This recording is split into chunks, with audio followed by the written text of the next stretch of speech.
السلام عليكم ورحمة الله وبركاته. حامدا ومصليا أما بعد، فأعوذ بالله من الشيطان الرجيم. بسم الله الرحمن الرحيم. رب اشرح لي صدري ويسر لي أمري واحلل عقدة من لساني يفقه قولي. سامعین کرام، آج ہم انشاءاللہ 16ویں پارے کا خلاصہ سننے جا رہے ہیں۔ اس 16ویں پارے میں اللہ تبارک و تعالی نے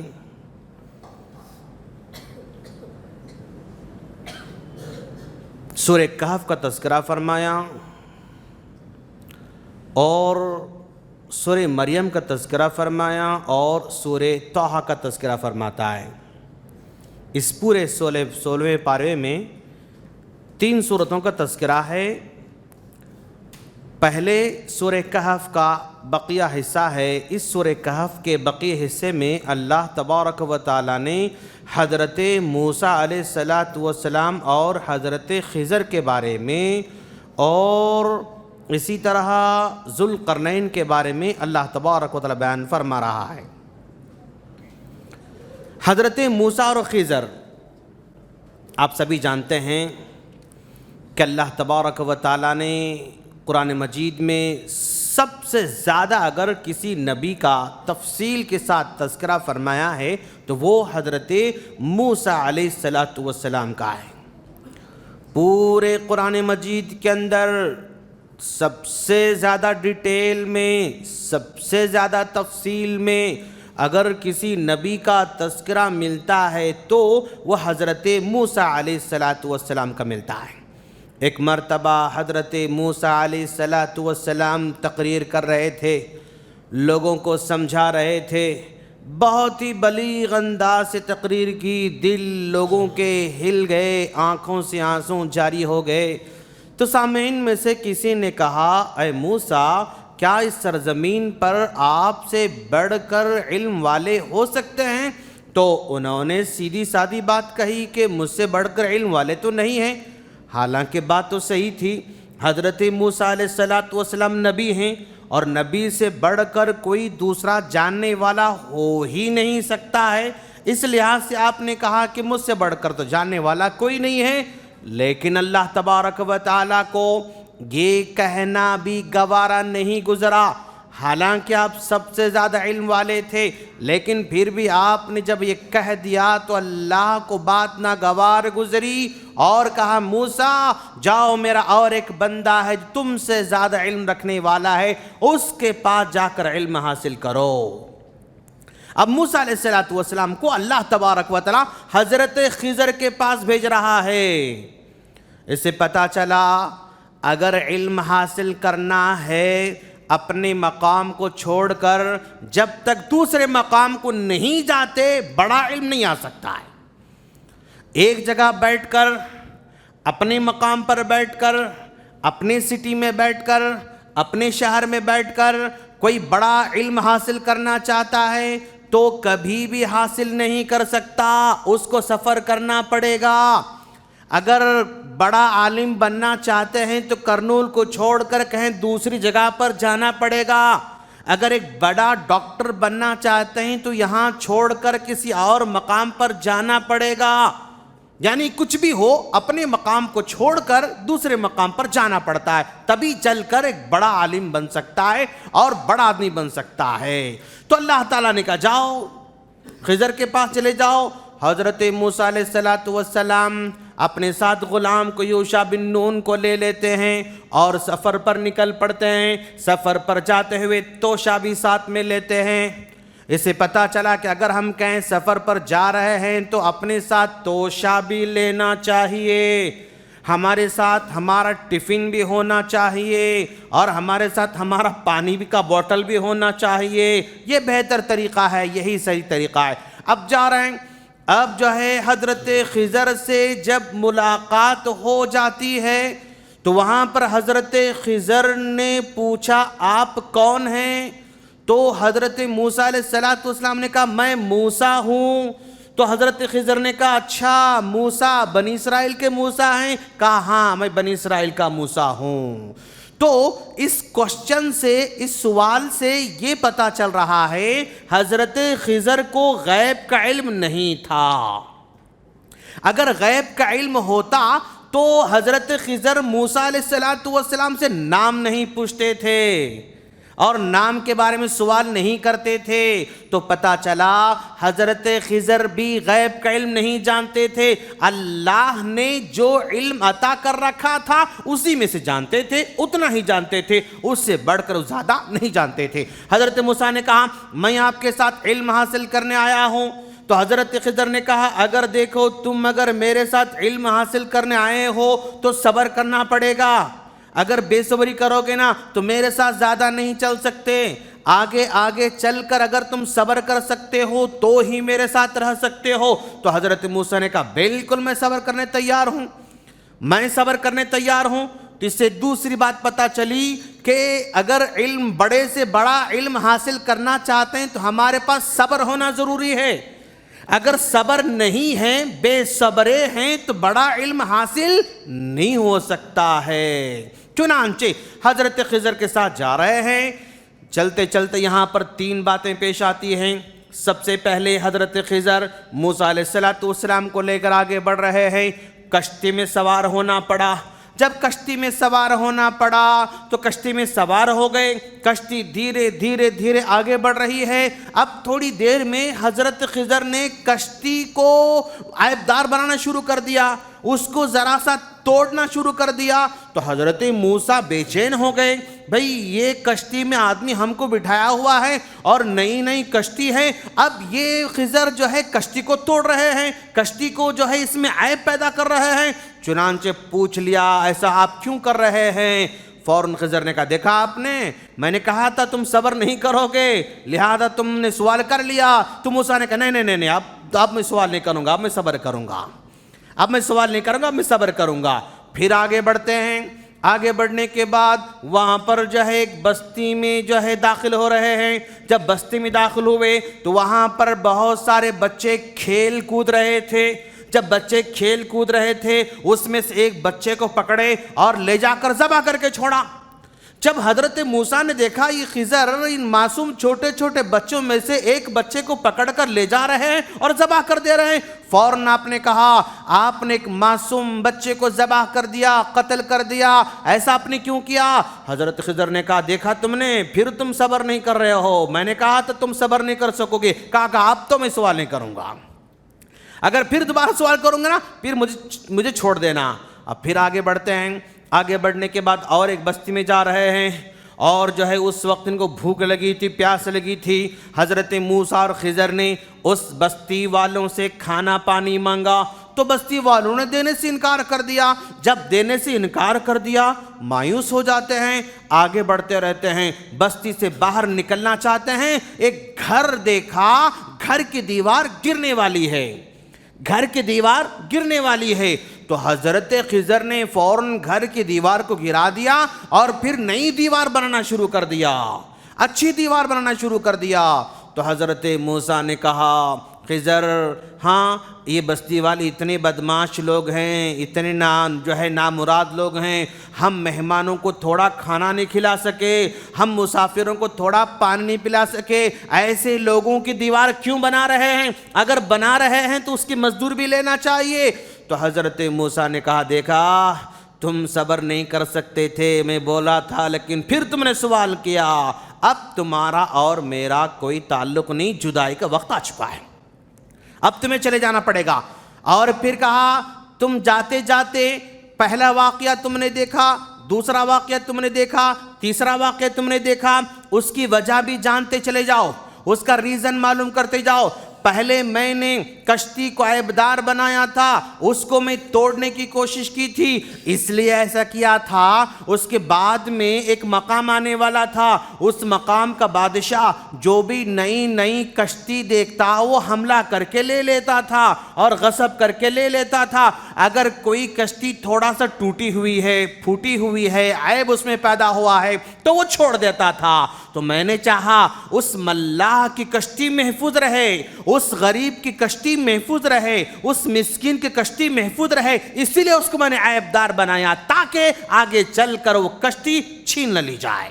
اور اس کے بعد میں نے ایک بچے کو مار دیا تھا۔ اس بچے کو مارنے کی وجہ یہ تھی کہ وہ بچہ آگے چل کر اپنے باپ کا سب سے زیادہ نافرمان بچہ بننے والا تھا اور ماں باپ کے لیے سر درد بننے والا تھا، ماں باپ کی زندگی کو جہنم بنانے والا تھا۔ تو چنانچہ اللہ کے حکم سے میں نے اس بچے کو مار دیا۔ اللہ پھر اس کے بعد اس کا اولاد دے گا اور نیک اور صالح اس کا اولاد ہوگی۔ چنانچہ اس بچے کی تکلیف سے بچانے کے لیے، اس کی ماں باپ کو دور رکھنے کے لیے میں نے بچے کو مار دیا۔ اور پھر تیسری جگہ جو دیوار بنائی گئی، اس دیوار کو میں نے اس لیے بنایا کہ وہ دیوار، وہ گھر کا مالک ایک نیک آدمی تھا، بہت ہی صالح آدمی تھا، اللہ والا آدمی تھا، اس کے چھوٹے چھوٹے معصوم بچے تھے، اور وہ گھر والا آدمی، نیک آدمی، مرنے سے پہلے خزانہ دیوار کے اندر گاڑ کے چلا گیا تھا تاکہ میرے بچے جب بڑے ہو جائیں گے نا وہ خزانہ ان کو مل جائے گا اور اس سے وہ جو ہے آرام کریں گے۔ لیکن دیوار گرنے آئی ہوئی تھی، اگر دیوار گر جاتی، چھوٹے چھوٹے بچے ہیں، دیوار گرنے سے خزانہ ظاہر ہو جاتا، خزانہ ظاہر ہوا تو گاؤں والے لے لیتے تھے، لہذا میں نے دیوار کو پھر اچھی بنایا تاکہ خزانہ محفوظ رہے، جب بچے بڑے ہو جائیں گے تو انشاءاللہ بچے لے لیں گے۔ تو اس سے پتہ چلا اگر ماں باپ نیک ہیں تو ان کی نیکی کا اثر بچوں پر بھی ہوتا ہے۔ باپ نیک تھا، باپ صالح تھا تو اللہ تبارک و تعالیٰ نے اس کے خزانے کی حفاظت کی، اس کے مال کی حفاظت کی۔ ماں باپ اگر اچھے ہوتے ہیں تو ان کی اچھائی کا بدلہ ان کے بچوں کو بھی ملنے والا ہوتا ہے۔ تو پورے کی پورے 3 واقعات یہاں پر پیش آئیں۔ بتایا گیا کہ حضرت خضر سے اللہ تبارک و تعالیٰ نے حضرت موسیٰ علیہ السلام کو تعلیم عطا فرمائی۔ اس سے پتہ چلا دنیا میں کوئی کسی سے بڑا نہیں ہے، دنیا میں کوئی عالم کسی عالم سے بڑا نہیں ہو سکتا ہے۔ کوئی یہ نہیں کہہ سکتا کہ میں ہی سب سے بڑا ہوں، نہیں۔ کوئی طاقتور یہ نہیں کہہ سکتا کہ میں ہی سب سے زیادہ طاقتور ہوں، نہیں کہہ سکتا ہے۔ کوئی عقل والا یہ کہہ نہیں سکتا کہ میں ہی سب سے زیادہ دانش مند ہوں، میں ہی عقل مند ہوں، یہ نہیں کہہ سکتا ہے۔ ان تمام باتوں سے ہمیں یہ سبق مل رہا ہے۔ اب اسے پتہ چلا کہ حضرت خضر علم غیب نہیں رکھا کرتے تھے۔ اگر آپ کہیں غلطی دیکھتے ہیں، کوئی گناہ کرتے ہوئے دیکھتے ہیں، ہمیں ٹوکنا چاہیے، ہمیں روکنا چاہیے، اس بات سے ہمیں پتہ چلتا ہے۔ اور اس کے بعد اللہ تعالیٰ آگے بڑھتے ہوئے ذوالقرنین کا تذکرہ فرماتا ہے۔ ذوالقرنین ایک بہت ہی نیک اور صالح بادشاہ تھے۔ ابن عباس رضی اللہ تعالیٰ عنہ کہتے ہیں اللہ تبارک و تعالیٰ نے دنیا میں 4 لوگوں کو سب سے بڑی بڑی حکومتیں عطا فرمائیں۔ 4 لوگوں کو دنیا میں سب سے بڑی بڑی حکومتیں عطا فرمائیں۔ ان 4 لوگوں میں سے 2 مومن تھے اور 2 کافر تھے۔ 2 مومن تھے اور 2 کافر تھے۔ وہ 2 مومن کون ہیں؟ ایک حضرت سلیمان علیہ السلام اور دوسرے ذوالقرنین۔ یہ دونوں مومن بادشاہ ہیں اور اللہ نے بڑی ان کو حکومت عطا فرمائی ہے۔ اور جو دوسرے جو کافر ہیں، ایک بخت نصر ہے اور دوسرا نمرود ہے۔ نمرود جو حضرت ابراہیم علیہ السلام کو آگ میں ڈالا تھا اور اسی نمرود کو اللہ نے ناک میں مچھر گھسا کر اس کی زندگی کو تباہ کر کے چھوڑ دیا تھا، وہی نمرود ہے۔ تو 2 مومن جو بادشاہ ہیں، سب سے بڑے حکمران ہیں، ان میں سے ایک حضرت سلیمان علیہ السلام اور دوسرے یہ ذوالقرنین ہیں، بہت نیک بادشاہ ہیں۔ اب یہ اپنے ملک میں گھوم رہے ہیں، پھر رہے ہیں اور جو ہے سلطنت اپنی پھیلاتے جا رہے ہیں۔ کبھی مشرق کو جا رہے ہیں، کبھی مغرب میں جا رہے ہیں، کبھی شمال میں جا رہے ہیں، کبھی جنوب میں جا رہے ہیں۔ ان کی حکومت پھیلتے ہوئے جا رہی ہے۔ جہاں بھی جاتے ہیں انصاف سے کام لیتے ہیں، جہاں بھی جاتے ہیں احسان کرتے ہیں، جہاں بھی جاتے ہیں لوگوں کے ساتھ لوگوں کو بھلا کرتے ہیں۔ یہ ذوالقرنین ہیں۔ چنانچہ ایک جو ہے قوم کے پاس سے گزرے تو گاؤں والوں نے فوراً ذوالقرنین سے کہا کہ ذوالقرنین، یہ پہاڑ کے اس پار کچھ لوگ ہیں، وہ ہمیشہ ہمارے پاس آتے ہیں، تکلیف دیتے ہیں، آتے ہیں تکلیف دیتے ہیں، آتے ہیں مارتے ہیں، لوٹ مار کرتے ہیں، اور ان کو یاجوج ماجوج کہا جاتا ہے۔ پلیز آپ ذرا ان کو روکیں اور ان سے بچنے کی تدبیر ہمارے لیے پیدا کریں، ان سے بچنے کا کوئی راستہ ہمیں بتائیں۔ اگر آپ چاہیں تو ہم پورے بستی والے مل کر آپ کو پیسے دینے تیار ہیں، اگر آپ چاہیں تو ہم پورے لوگ مل کر آپ کو مال دینے تیار ہیں۔ تو ذوالقرنین نے کہا مجھے اللہ کا دیا ہوا بہت ہے، میرے پاس اللہ کا دیا ہوا مال بے حساب ہے، تمہارے مال کی مجھے ضرورت نہیں ہے، البتہ میں یہ کام کروں گا، یہاں پر ایک دیوار بنا دوں گا اور تم اس دیوار بنانے میں میرا ساتھ دینا۔ ٹھیک ہے کہا، ٹھیک ہے، تو بڑے بڑے لوہے کے تم بڑے بڑے ٹکڑے لے کر آؤ۔ چنانچہ لوگوں نے ٹکڑے لایا اور لا کر پورے دیوار کی طرح اس کو رکھ دیا۔ پھر کہا ذوالقرنین نے اس کو آگ لگاؤ، نیچے سے آگ لگائی گئی اور پھر وہ لوہے کے ٹکڑے گرم ہو جاتے ہیں، پھر اس کے اوپر تانبا پگھلا کے ڈال دو۔ چنانچہ تانبا پگھلا کے ڈال دیا، اور جب تانبا پگھلا کے ڈال دیا تو ایک مضبوط دیوار بن گئی جہاں سے آر پار وہ نہیں ہو سکتے تھے۔ اتنا کرنے کے بعد ذوالقرنین نے کہا ھذا رحمت من ربی، یہ میں نے کیا ہے تو میری طاقت نہیں ہے، میرے بس کی بات نہیں ہے، یہ میرے رب کا فضل ہے، جو کچھ میں نے کیا ہے تمہارے ساتھ یہ میرے رب کا فضل۔ ھذا رحمت من ربی فاذا جاء وعد ربی جعلہ دکا، اگر اللہ کا حکم آ جائے نا یہ مضبوط دیوار بھی چکنا چور ہو سکتی ہے، نہیں بول سکتے، لیکن جو کچھ ہوا ہے یہ اللہ تبارک و تعالیٰ کی جانب سے مجھ پر احسان ہے۔ تو حضرت ذوالقرنین کے اس واقعے سے پتہ چلتا ہے کہ وہ قناعت گزار تھے، مال کے حریص نہیں تھے، مال کو حاصل کرنا ان کے دل میں نہیں تھا، اس لیے گاؤں والوں کو مفت میں فری میں دیوار بنا کے دے دیا، اور دیوار بھی بنائی تو بڑی مضبوط دیوار بنائی، بڑی مضبوط دیوار بنائی، اور اتنی مضبوط دیوار بنائی کہ اللہ چاہے تو اس کو ختم کر سکتا ہے۔ یعنی ہم کچھ بھی کام کرتے ہیں، ہم کسی بھی فیلڈ میں کام کرتے ہیں تو ہمیں اپنے کام کو مضبوط سے مضبوط کام کرنا چاہیے۔ میں کارپینٹر ہوں تو بیسٹ سے بیسٹ کوالٹی مجھے پرووائڈ کرنا چاہیے، میں ایک مستری ہوں تو اچھے سے اچھی کوالٹی میں مجھے بنانا ہے، کوئی بھی کام کرنے والا ہوں میں تو مجھے بیسٹ سروس پیش کرنا چاہیے۔ کیوں؟ یہاں پر حضرت ذوالقرنین بہتر سے بہتر کوالٹی کی دیوار بنا کر سامنے والے کو دے رہے ہیں۔ ہمیں بھی ہر معاملے میں، ہر کام کے اندر، ہم کسی بھی فیلڈ کے ہوں گے، ہم کسی بھی میدان کے ہوں گے، اپنے میدان کی سب سے اچھی کوالٹی ہمیں پیش کرنے کی ضرورت ہے۔ سمجھے آپ؟ ہم جتنا مال لیتے ہیں دوسروں سے، اس سے بہتر بدلہ دینے کی کوشش کرنا چاہیے، عمدہ سے عمدہ کوالٹی پیش کرنے کی کوشش کرنا چاہیے، اس سے ہم کو پتہ چل رہا ہے۔ اور یہ سورہ کہف ختم ہو جاتا ہے، اب پھر اس کے بعد سورہ مریم کا آغاز ہو رہا ہے۔ سورہ مریم کے اندر اللہ تبارک و تعالیٰ نے حضرت عیسیٰ علیہ السلام کی پیدائش کا تذکرہ فرماتا ہے۔ حضرت مریم علیہ السلام کے پاس جبرائیل علیہ السلام آتے ہیں اور مریم ڈر جاتی ہیں، اب تک کوئی آدمی میرے پاس نہیں آیا، اب تک کوئی آدمی میرے پاس قریب بھی نہیں آیا، لیکن یہ آ رہے ہیں۔ انہوں نے کہا میں اللہ کی جانب سے فرستادہ ہوں، میں اللہ کی جانب سے بھیجا ہوا فرشتہ ہوں، تمہیں ڈرنے کی ضرورت نہیں، میں تمہیں لڑکا دینے والا ہوں۔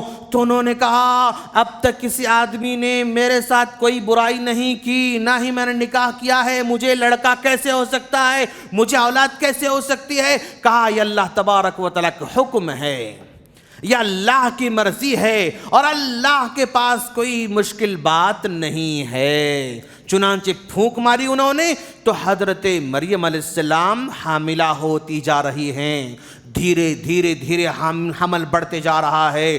انہوں نے سوچا اگر میں یہاں زکریا خالو کے پاس یہاں پر جو ہے یہاں رہوں گی تو لوگ کہیں گے اس کی تو شادی نہیں ہوئی، اس کا نکاح بھی نہیں ہوا، لیکن حمل ٹھہر گیا اور حمل قرار پایا، یہ بدکار عورت ہوگی، یہ ناکارہ عورت ہوگی، الزام لوگ لگائیں گے۔ اس ڈر سے وہ جنگل کا رخ کرتی ہیں، اس ڈر سے وہ جنگل میں چلی جاتی ہیں اور جنگل میں جا کر اکیلی رہ رہی ہیں، صرف لوگوں کے ڈر سے، لوگوں کے تانوں کے ڈر سے، لوگوں کے الزامات کے خوف سے جنگل میں اکیلی بس رہی ہیں۔ جنگل میں بیٹھی بیٹھی کھجور کے جھاڑ کو جو ہے وہ جو ہے ٹیک لا کر بیٹھی ہوئی ہیں، درد ذہ بڑھتے جا رہا ہے، یہاں تک کہتی ہیں کہ اے اللہ یہ دن دیکھنے سے پہلے اگر میں مر گئی ہوتی تو کتنا اچھا ہوتا، ایسی مجھے شرمندگی ہو رہی ہے اور ایسے دن دیکھنے مجھے پڑ رہے ہیں، اگر میں مر گئی ہوتی تو کتنا اچھا ہوتا۔ لیکن اللہ کہتا ہے وَحُزِّي بِجِذْعِ النَّخْلَةِ تُسَاقِطْ عَلَيْكِ رُطَبًا جَنِيًّا، مریم تم کو اٹھنا ہوگا، جس کھجور کے جھاڑ کے نیچے تم بیٹھی ہوئی اس کو ہلانا ہوگا، اگر ہلاؤ گی نا کھجور گریں گے، کھجور کھا لینا، پانی بہ رہا ہے پانی پی لینا۔ اللہ تبارک و تعالی اس موقع پر جبکہ عورت مدد کی محتاج ہوتی ہے، ایک عورت ولادت کے موقع پر، ڈیلیوری کے موقع پر وہ چھوٹی چھوٹی چیزوں کی محتاج ہوتی ہے، لیکن پھر بھی اللہ کہہ رہا ہے کہ اٹھو، جھاڑ کی ٹہنی پکڑ کر ہلاؤ۔ جس اللہ نے مریم کو گھر میں بیٹھے بیٹھے، روم میں بیٹھے بیٹھے بلا موسم کے پھل کھلایا کرتا تھا، لیکن آج وہی اللہ کہہ رہا کہ اٹھو اور اٹھ کر ٹہنی ہلاؤ۔ اگر اللہ چاہتا تو کھجور گر سکتے تھے، اگر اللہ ذرا ہوا چلا دیتا کھجور گر سکتے تھے، کھجور سامنے آ سکتے تھے، کھا سکتے تھے، لیکن اللہ نے ایسا نہیں کیا۔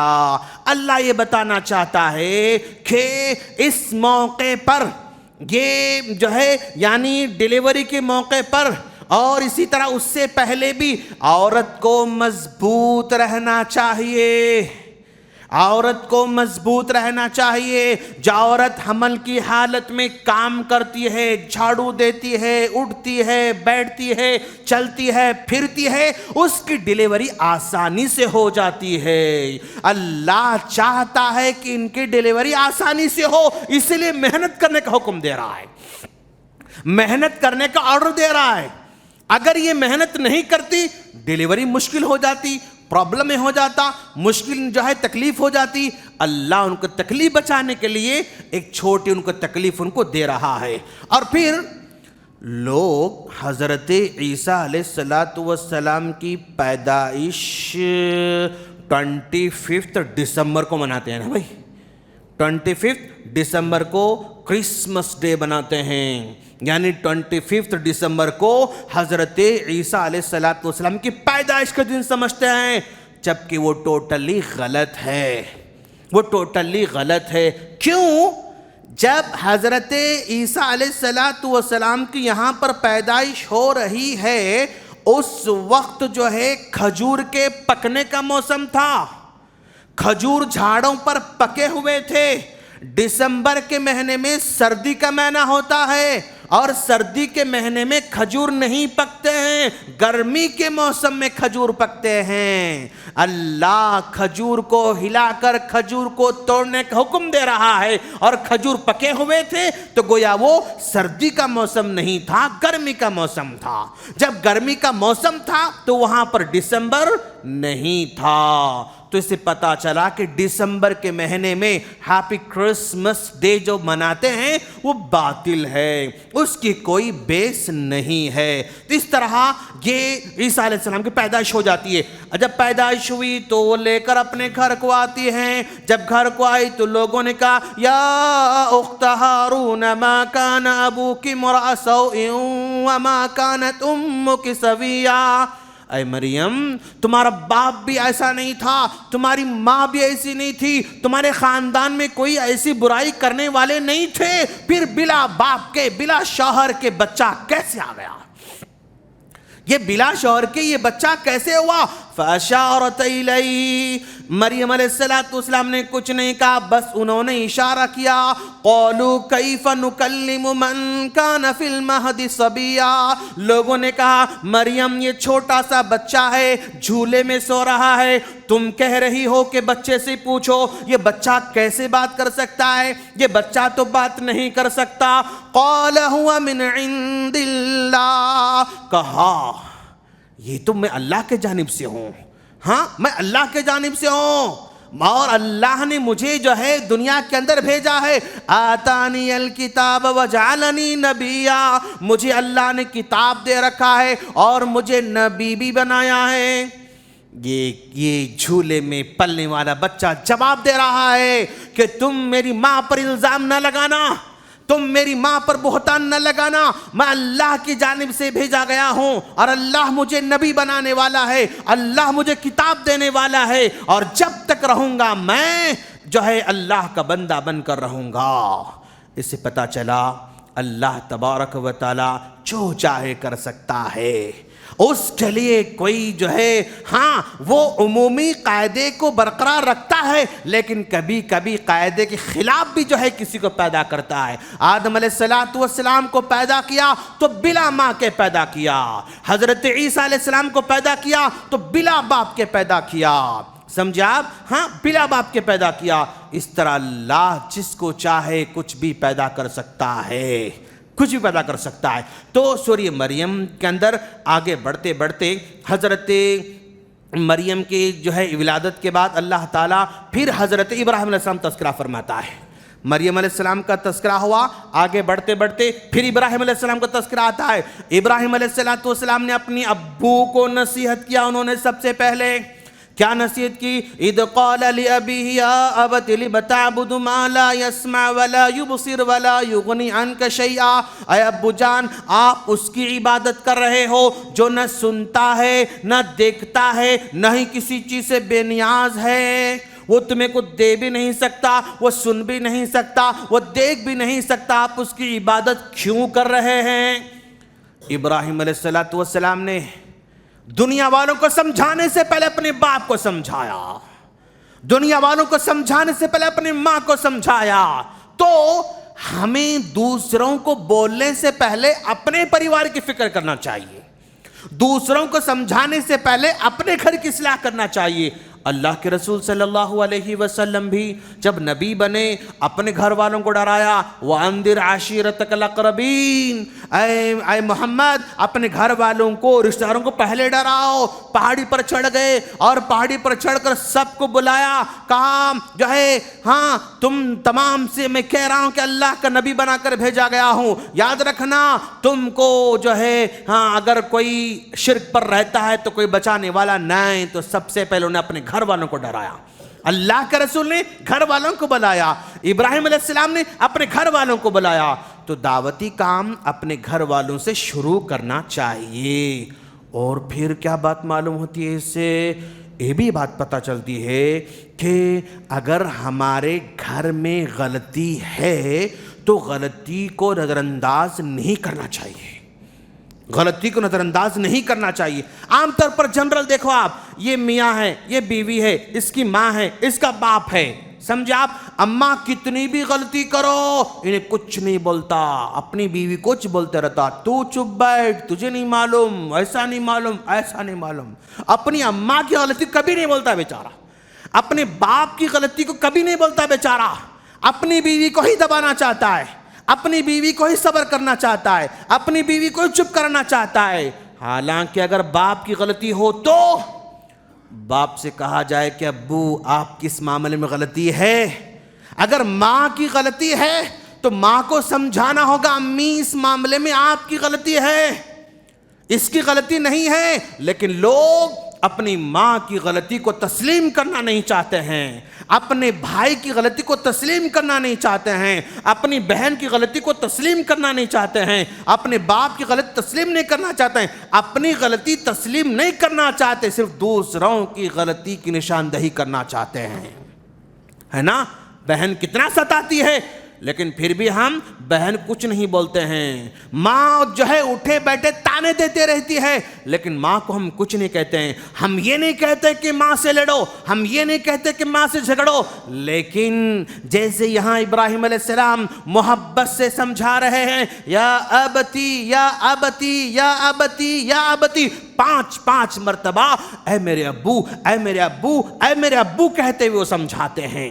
ادب کے دائرے میں رہتے ہوئے سمجھانا ضروری ہے، جس کی غلطی ہے اس کی غلطی پر نشاندہی کرنا ضروری ہے، اس میں ہمیں اس بات کا پتہ چلتا ہے۔ اور پھر ہم سورہ مریم سے آگے بڑھتے بڑھتے سورہ طٰہٰ میں داخل ہو رہے ہیں۔ سورہ طٰہٰ میں اللہ تبارک و تعالیٰ نے 3 باتوں کا تذکرہ فرمایا ہے۔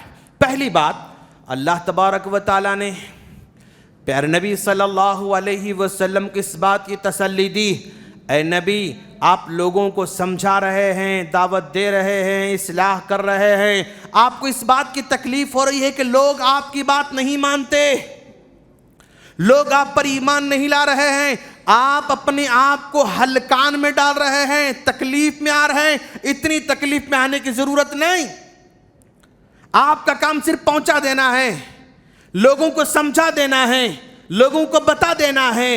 ہاں، ایمان لانا نہیں لانا وہ ان کی ذمہ داری ہے، سیدھے راستے پر آنا نہیں آنا وہ ان کی ذمہ داری ہے۔ اللہ کے رسول صلی اللہ علیہ وسلم اپنی قوم کی فکر میں رات میں لمبی لمبی نماز پڑھ رہے ہیں، پیر میں سوجن آ رہی ہے، لمبی لمبی دعائیں کر رہے ہیں۔ اللہ نے کہا اتنا زیادہ تکلیف محسوس کرنے کی ضرورت نہیں، اپنی آپ کو ہلاکت میں ڈالنے کی ضرورت نہیں۔ جس کو اللہ توفیق دے گا وہ ایمان لے کر آئے گا، جس کو توفیق نہیں ہوگی وہ ایمان نہیں لائے گا۔ اللہ تبارک و تعالی حضرت اللہ کے رسول صلی اللہ علیہ وسلم کو تسلی دے رہا ہے۔ پھر آگے اللہ تبارک و تعالی حضرت موسیٰ علیہ السلام اور فرعون کا تذکرہ فرما رہا ہے۔ اللہ نے کہا موسیٰ علیہ السلام کی ماں سے کہ اب وقت آ چکا ہے، اپنے بچے کو صندوق میں بند کر دیں اور سمندر میں بہا دیں۔ اب دیکھو آپ، ایک ماں سے اللہ یہ کہہ رہا ہے کہ اپنے چھوٹے معصوم بچے کو صندوق میں بند کر کے سمندر میں بہا دیا جائے۔ اب کون سی ماں کا کلیجہ تسلیم کرتا ہوگا کہ اپنی معصوم بچے کو سمندر میں بہا دیا جائے؟ لیکن پھر بھی حضرت موسیٰ علیہ السلام کی ماں کا اللہ پر توکل دیکھو، اللہ پر بھروسہ دیکھو، اللہ پر اتنا بھروسہ کہ اپنے چھوٹے سے معصوم بچے کو بھی صندوق میں بند کر دیا اور پھر سمندر کے اندر بہا بھی دیا۔ توکل ہو تو ایسا توکل ہونا چاہیے، بھروسہ ہو تو ایسے بھروسہ ہونا چاہیے۔ اسی لیے اللہ کے رسول صلی اللہ علیہ وسلم نے فرمایا لو انکم تتوکلون علی اللہ حق توکلہ لرزقکم کما یرزق الطیر تغدو خماسا وتروح بطانا۔ اگر تم اللہ پر جیسے بھروسہ کرنا ہے ویسے بھروسہ کرو گے، تم کو اللہ ویسے روزی دے گا جیسے پرندوں کو روزی دیتا ہے۔ پرندہ صبح سویرے خالی پیٹ جاتا ہے، پیٹ بھر کر واپس آتا ہے، جیسے پرندوں کو روزی دیتا ہے ویسے تم کو بھی اللہ روزی عطا کرنے والا ہے۔ موسیٰ علیہ السلام کی ماں کا توکل اللہ پر کتنا زیادہ ہے اسے ہمیں پتہ چل رہا ہے۔ اور پھر اللہ تبارک و تعالیٰ نے موسیٰ علیہ السلام کو سمندر بہا دیا۔ اللہ کی شان بھی دیکھیں، صندوق بہتے بہتے بہتے آگے جا رہا ہے۔ موسیٰ علیہ السلام کی ماں حضرت موسیٰ کی بہن سے کہا بیٹا جاؤ دیکھتے رہو صندوق کدھر جائے گا، صندوق کہاں جائے گا۔ صندوق بہتے بہتے بہتے فرعون کے محل کے پاس سے گزر رہا ہے۔ حضرت آسیہ محل پر بیٹھی ہوئی ہیں، فرعون محل پر بیٹھا ہوا ہے، صندوق جا رہا تو حضرت آسیہ نے کہا ذرا صندوق کو ادھر لے کے تو آنا۔ فرعون نے حضرت آسیہ کی بات کو مان کر صندوق جو ہے منگوایا، صندوق کھول کر دیکھا تو مسکراتا ہوا بچہ وہاں پر اندر جو ہے لیٹا ہوا ہے۔ جیسے ہی فرعون نے دیکھا یہ بچہ ہے تو اس کو یقین ہو گیا کہ یہ بنی اسرائیل کا بچہ ہے۔ خواب کا تذکرہ کیا، جو ہے مجھ سے کہنے والے نے کہا ہے بنی اسرائیل میں بچہ پیدا ہوگا اور وہ بچہ پیدا ہونے والا تمہاری سلطنت کو تباہ کرنے والا ہے، ہو نہ ہو یہی بچہ ہوگا، مار دو اس کو، قتل کر دو اس کو، کیونکہ اس سے پہلے سارے بچوں کو وہ قتل کرنے کا حکم دے چکا تھا۔ حضرت آسیہ نے کہا اس کو نہ مارو، ہم اس کو جو ہے اپنا بیٹا بنا لیں گے، اس کو نہ مارو، ہم اس کو بیٹا بنا لیں گے۔ اس موقع پر سوچنے کی بات یہ ہے دوستو، جو فرعون انا ربکم الاعلی کہا کرتا تھا، جو فرعون اپنے آپ کو سب سے بڑا رب کہا کرتا تھا، جو فرعون کہتا تھا یہ ندیاں میرے ہیں، جو فرعون کہتا تھا یہ سمندر میرے ہیں، یہ جو فرعون کہتا تھا یہ جھاڑ میرے ہیں، میرے پیدا کیے ہوئے ہیں، اتنا زیادہ جو ہے اپنے آپ کو رب کہنے والا ایک بچہ پیدا نہیں کر سکا تھا۔ فرعون انا ربکم الاعلی کہنے والا ایک بچہ پیدا نہیں کر سکا اور اپنے آپ کا بیٹا بنا نہیں سکا۔ حضرت آسیہ نے کہا چلو اس کو بیٹا بنا لیں گے۔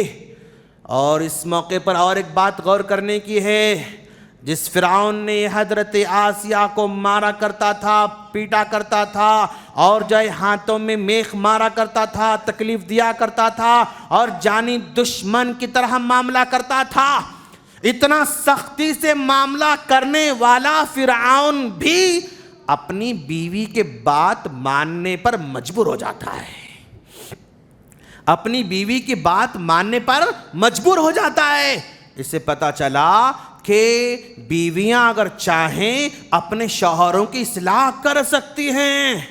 فرعون جیسے ظالم اور جابر بادشاہ کو بات ماننے پر مجبور کیا حضرت آسیہ نے، تو آدمی کتنا بھی ظالم ہو، کتنا بھی وہ ہٹ درم ہو، کہیں نہ کہیں اپنی بیوی کی بات ماننے پر مجبور ہو جاتا ہے۔ اور اس کے بعد اللہ کی شان ہے یہ کہ وہ دشمن کے گھر میں ہی اپنے بندے کو پالنا چاہتا ہے، اس کی انا کو توڑنا چاہتا ہے۔ اللہ تم جس سے ڈر رہے ہو نا وہ ڈر تمہارے گھر میں ہم پیدا کر رہے ہیں، تم جس بچے سے ڈر کر بنی اسرائیل کے چھوٹے چھوٹے بچوں کو ذبح کر رہے ہو نا وہ بچہ تمہارے گود میں پلنے والا ہے۔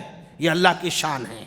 ہاں اگر اللہ چاہتا کہیں چھپا کے پال سکتا تھا، حضرت موسیٰ کی ماں کو جو ہے اللہ حفاظت کر سکتا تھا، ان کے گھر میں پال سکتا تھا، لیکن اللہ نے بھی کہا ہاں تو میرے بندے کو مارنا چاہتا ہے نا، ڈھونڈتا رہتا ہے، پھرتا رہتا ہے، تلاش کرتا رہتا ہے، تو دوسروں کے جھوپڑی میں تلاش کرنے جا رہا ہے، ہم تیرے محل میں تیرے دشمن کو پال کے چھوڑیں گے، ہم تیرے گود میں تیرے دشمن کو پال کے جو ہے چھوڑیں گے۔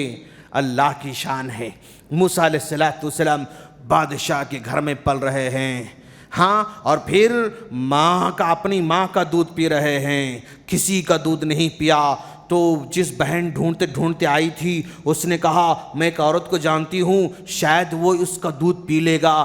بھاگتے بھاگتے گئی، ہاں، اپنی ماں کو بلا کر لایا۔ جیسے ہی موسیٰ نے اپنی اصلی ماں کو دیکھا چمٹا اور دودھ پینا شروع کیا۔ اصلی ماں کی طرف اللہ نے لوٹا بھی دیا اور پھر دشمن کے گھر میں پالنا بھی شروع کر دیا۔ موسیٰ بڑے ہوتے جا رہے ہیں، موسیٰ آگے بڑھتے جا رہے ہیں، جوان ہو جاتے ہیں، گلی میں پھر رہے ہیں، محلے میں پھر رہے ہیں۔ ایک بنی اسرائیل کا آدمی، موسیٰ کی قوم کا آدمی اور ایک فرعون کا آدمی، دونوں آپس میں لڑ رہے ہیں، تو یہ بنی اسرائیل کا آدمی یعنی موسیٰ کی قوم کا آدمی چلا کر بلاتا ہے مدد کو، یہ مجھے مارنے آ رہا ہے۔ موسیٰ کو غصہ آیا، میری قوم کے آدمی تم مار رہے ہو، ایک جو ہے پنچ مارت آن دا اسپاٹ، وہ آؤٹ ہو گیا۔ اب جو ہے ختم ہو جاتا ہے۔ دوسرے تیسرے دن پھر گزر رہے تھے، پھر یہ بنی اسرائیل کا آدمی اور ایک آدمی سے لڑتے جا رہا ہے، اور ایک آدمی سے لڑ رہا ہے، اور پھر مر گئے، پھر پکار رہا ہے۔ تو موسیٰ سمجھے یہ میری قوم کا آدمی تو ہے لیکن بار بار دوسروں سے لڑ رہا ہے، غلطی اس کی ہوگی، اب اس کو مارنے چلے گئے۔ اب اس کو مارنے جاتے ہی ڈر کے اس نے راز فاش کر دیا، کل تم جو ہے فرعون کے آدمی کو مار رہے تھے اور آج مجھے مار رہے ہو۔ لوگوں کو پتہ چلا موسیٰ نے اس کا قتل کیا ہے، فرعون کے محل میں جو ہے پلاننگ ہو رہی ہے موسیٰ کو مار دیا جائے۔ چنانچہ ایک آدمی نیک آدمی تھا، ایمان والا آدمی تھا، دوڑتے دوڑتے موسیٰ کے پاس آیا، آ کر کہا موسیٰ تم یہاں سے نکل جاؤ، تمہارے مارنے کی یہاں پر پلاننگ ہو رہی ہے۔ موسیٰ راتوں رات جو ہے مصر چھوڑ کر شام کو مدین کو چلے جا رہے ہیں۔ اللہ کا سسٹم ہے، اللہ کا نظام ہے۔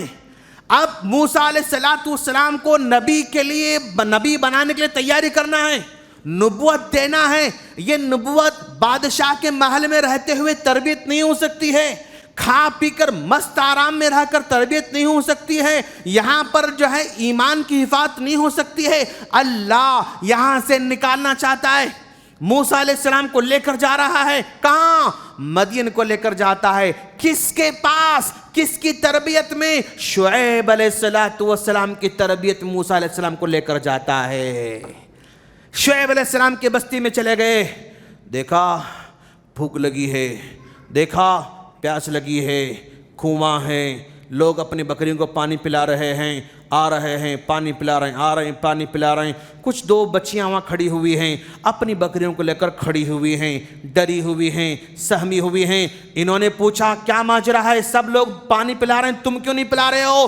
انہوں نے کہا ہمارے ابو بوڑھے ہیں، ہمارے گھر میں کوئی مرد آدمی نہیں ہے، یہ لوگ پہلے پانی پلاتے ہیں، سب چلے گئے تب ہم کو پانی پلانا پڑتا ہے۔ چنانچہ انہوں نے بکریوں کو پہلے پانی پلایا، پلا کر بھیج دیا اور درخت کے نیچے بیٹھ کر کہا پروردگارا تو مجھے کیا عطا کرنا چاہتا ہے عطا کر، میں ضرورت مند ہوں، تو کیا دینا چاہتا ہے دے مجھے، اب میں ضرورت مند ہوں۔ اب وہ بچیاں جاتی ہیں، اپنے ابو کے پاس گئی تو بابا شعیب علیہ السلام نے کہا ارے بچوں جلدی آ گئے تم، آج روزانہ لیٹ سے آتے تھے آج جلدی آ گئے۔ انہوں نے کہا اے ابو ایک مسافر آیا تھا، اس نے ہم کو پانی پلا دیا اور وہ چلا گیا، ہاں ہم لوگ جلدی چلے گئے۔ ابو ایک کام کریں گے، جو آدمی ہم کو پانی پلایا نا اس کو اس کا معاوضہ دینا چاہیے، اس کو اس کا معاوضہ دینا چاہیے، کیوں مسافر لگ رہا ہے، وہ ہمارے گاؤں کا تو نہیں لگ رہا ہے، اس کا بدلہ دینا چاہیے۔ کہا ٹھیک ہے بلا کر لاؤ اس کو، جو ہے ہم بدلہ دے دیں گے، اس کا معاوضہ دے دیں گے۔ پھر اور ایک بچی نے کہا ابو ان کو ہم اپنے پاس کام کے لیے رکھ لیں تو بھی اچھا ہوگا، ہاں کام کے لیے رکھ لیں تو بھی اچھا ہوگا۔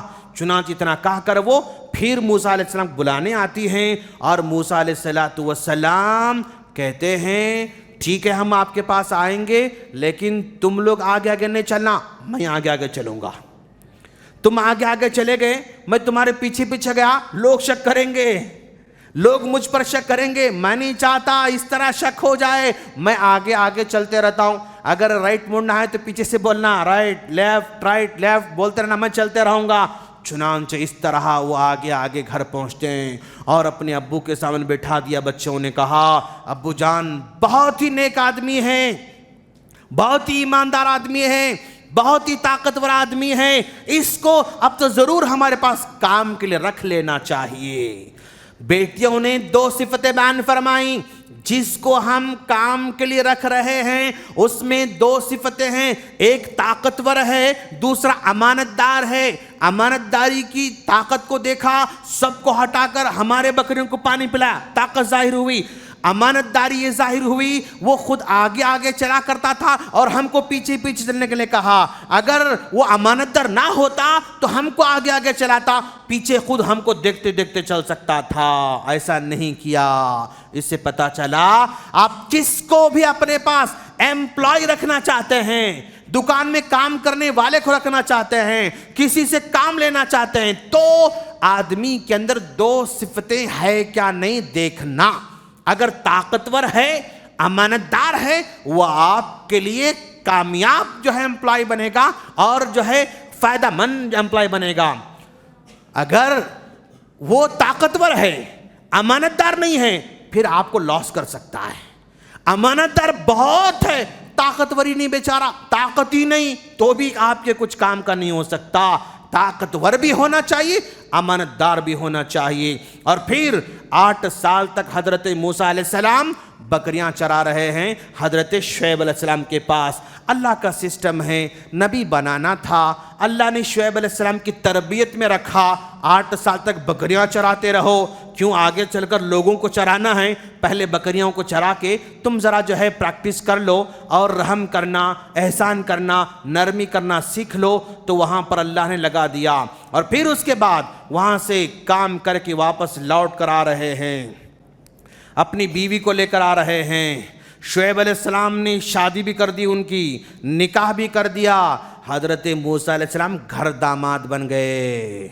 ہاں، اگر کوئی گھر داماد بن رہا تو بری بات نہیں ہے، لیکن کام بھی کرنا چاہیے۔ کیوں؟ موسیٰ علیہ السلام کام کرتے تھے، موسیٰ علیہ السلام گھر چلاتے تھے، موسیٰ علیہ السلام سسرے کے بکریاں چلاتے تھے، موسیٰ علیہ السلام جو ہے ان کے سسرے کے کام کر کے گھر چلایا کرتے تھے۔ تو گھر داماد بننے میں کوئی پرابلم نہیں ہے، لیکن گھر داماد بن کے بیٹھ کے کھا رہے ہیں مست، بس خلاص کچھ نہیں ہے، سسرا دیرا کھا رہے، ایسا نہیں ہونا چاہیے۔ پھر اس کے بعد جب مدت پوری ہو گئی، واپس لوٹ کر آ رہے ہیں، اور راستے میں اندھیرا ہے، اور اس اندھیرے کے موقع پر حضرت موسیٰ علیہ السلام دور سے ایک روشنی دیکھے۔ ہاں، روشنی دیکھ کر کہا گھر والوں سے، بھائی روشنی دکھ رہی، آگ ہوگی، آگ لے کر آنے جاؤں گا۔ وہاں گئے تو اللہ کی طرف سے باتیں ہو رہی ہیں، یا موسیٰ، اے موسیٰ، میں تمہارا رب ہوں، تمہارے ہاتھ میں کیا ہے؟ موسیٰ نے کہا میرے ہاتھ میں لاٹھی ہے، اس لاٹھی سے بکریاں چراتا ہوں، اس لاٹھی سے میں ٹکا ٹکا کر چلتا رہتا ہوں، اتوکع بہا وحوض علیہا وحوض بہا غنمی، اس لاٹھی کو ٹیک ٹیک کر چلتا ہوں، بکری کو پتا جھاڑ کر کھلاتا رہتا ہوں۔ چنانچہ بات ہوئی، انک بالواد المقدس طویٰ، تم ایک مقدس وادی میں ہو، فاخلعنا علیک، چپل اتارو، اب تم کو نبی بنانے والا ہوں۔ موسیٰ نے کہا اے اللہ، میرے زبان میں لکنت ہے، مجھے بولنے صحیح نہیں آتا ہے، میرے بھائی ہارون کو نہیں بنا دو، میرے بھائی ہارون کو نہیں بنا دو۔ کہا تم بھی نبی، تمہارے بھائی بھی نبی، جاؤ فرعون کے پاس جاؤ، جا کر اس کو اللہ کا پیغام سناؤ۔ سرکشی کر رہا ہے، بدماشی کر رہا ہے، نرمی سے سنانا، نرمی سے بات کرنا، ممکن ہے وہ نصیحت قبول کر لے۔ اللہ نبی کو نصیحت کر رہا ہے، فرعون کے پاس جا کر نصیحت کرنا بھی ہے تو بھی نرمی سے کرنا ہے، سختی سے نہیں کرنا ہے۔ کس کو بھی بولیں گے آپ، جس کو بھی دعوت دیں گے، نرمی سے دعوت دیں گے، سختی سے دعوت نہیں دیں گے۔ آئے دیے، نہیں مانا، جادوگر بول کے الزام لگا دیا، جادوگروں کو مقابلہ کرا دیا، جادوگر فرعون کے موسیٰ کھڑے ہوئے ہیں۔ اب جادوگروں نے کہا موسیٰ تم دکھاؤ گے یا ہم دکھائیں گے؟ تم کرتب دکھاؤ گے، ہم کرتب دکھائیں گے؟ تو موسیٰ نے کہا تم پہلے دکھا لو۔ چنانچہ جادوگر فرعون کے پاس آ کر بات کرنے لگے، فرعون اگر ہم جیت گئے تو کیا ملنے والا ہے ہم کو؟ ہم جیت گئے تو کیا ملنے والا ہے؟ اس نے کہا ڈرو نہ کو، تم میرے قریب بن جاؤ گے، میرے مقرب بندے بن جاؤ گے، جو بولے گی تم کو دینے والا ہوں۔ ایسا ٹھیک ہے، چلو میدان میں ڈال دیا۔ جب ڈال دیا تو بڑے بڑے سانپ بن کر آگے دوڑ رہے ہیں۔ موسیٰ علیہ السلام ذرا فطری طور پر ڈر گئے۔ اللہ نے کہا ڈرو نہیں، لاٹھی کو پھینک دو۔ لاٹھی پھینکنا تھا، سارے سانپ کو نگلنا شروع کر دیا۔